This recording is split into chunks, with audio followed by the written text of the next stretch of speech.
Welcome to the deep dive. You know, English is wonderfully expressive, a really beautiful language. It absolutely is. But even for everyone, really, there are these tiny little distinctions that can still make you pause, maybe scratch your head a bit.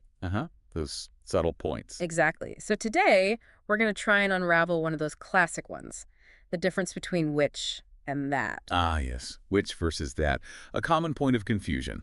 Our mission for this deep dive is basically to help you get comfortable, confident using them so your message lands exactly right. Precisely. And it's not just about, memorizing rules out of a book. Right. It's more about understanding the logic underneath.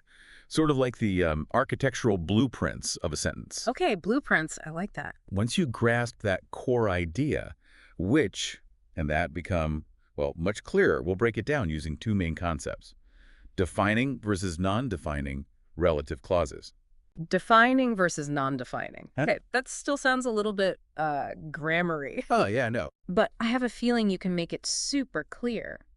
Could you maybe walk us through a relatable scenario? Something to show what essential versus extra info really means. I'm picturing my kitchen right now. Absolutely. Let's use the kitchen. Perfect. Yeah. Okay, imagine you've got, say, two different lots of bananas. Okay, got it. Bananas. Some you bought on Monday, and maybe some others arrived on Wednesday. Right. Happens all the time. Now, if I say, the bananas that I bought on Monday are rotten, that phrase that I bought on Monday, it's really essential, isn't it? Yeah, it tells me which ones are bad, the Monday ones, not the Wednesday ones. Exactly. It defines which specific group we're talking about. It distinguishes them. Without it, you wouldn't know which bananas I meant. Okay, that makes sense. That's defining. That's defining. Yeah. Now, let's change the scene slightly. This time, imagine all the bananas you have were bought on Monday. Okay, just Monday bananas this time. And, sadly, they're all rotten. The whole bunch. Oh, dear. Not a good banana week. Not at all. So here, if you say, the bananas which I bought on Monday are rotten. Okay. See that phrase, which I bought on Monday? Yeah. It's kind of extra information, right? Yeah, because all the bananas are rotten anyway. Knowing they were from Monday is just a detail. Precisely. The main point is simply the bananas are rotten. The buying day is just extra context. That's non-defining. So that for the essential must-know stuff and which for the bonus details, the nice-to-knows. You got it. And I noticed something interesting there in your second example, the which one. There was a comma right before it. Ah, sharp ears. Yes. Is that always the case? Like a little flag? Exactly. That comma is crucial. It's your signal for that non-defining extra information. It's not just style, it's grammar. Okay, good tip. Comma before which means extra info. Correct. And these banana examples, they lead us straight to the more formal rules. Right. Let's hear them. Okay, rule 1. Use that with defining clauses. The essential ones we just talked about. The essential ones. The information is absolutely needed to identify which noun you mean. Take it out, and the sentence meaning changes or just gets confusing, like our first bananas that I bought on Monday. Crucial. Got it. Rule 1. That for defining essential info. Rule 2.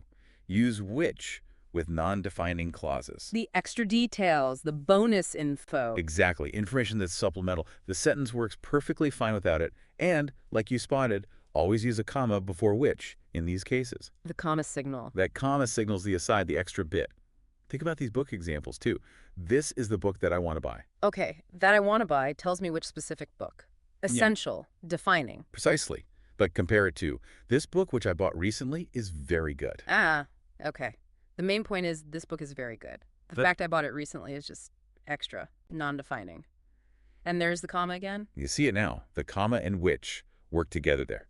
Now, just a quick note, sometimes you might see which used for defining clauses, especially in British English. Oh, okay. But the rule about needing a comma before which for non-defining information, that holds true everywhere. And generally, for clarity, especially in American English, using that for defining clauses is the clearer path. It avoids any confusion. Okay, so stick with that for essential, which, with a comma for extra, seems like the safest bet for clarity. That's a very solid approach, yes.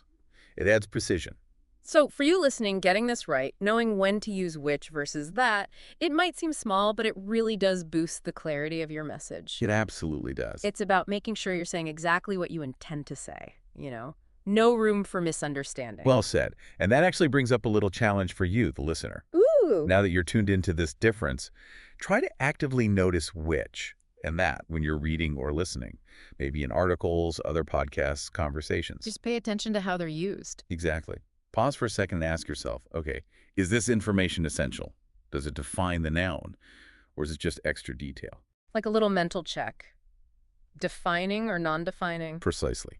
Doing that regularly will really train your ear, train your eye. It builds that instinct. And ultimately makes you a more confident, more precise English speaker. That's the goal. If you found this useful, please do subscribe, click that like button, and ring the notification bell. It really helps us keep creating content like this for you.